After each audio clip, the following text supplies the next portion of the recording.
ගෑනු හදවතකින් පිටවෙන ගින්දර රටක් රාජ්‍යයක් ගෙන තිබ්බලු.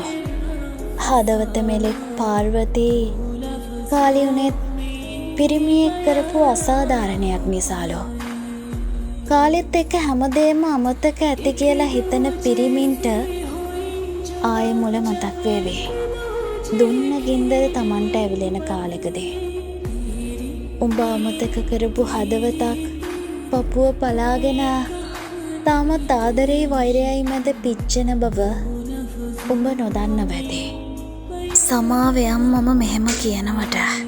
එදාට උඹේ ඇස් ඉස්සරහම ආව මැවුනේ නැත්නම් පිළිගනෙන්. කර්මය කියලා දෙයක්වත් නැති වගා.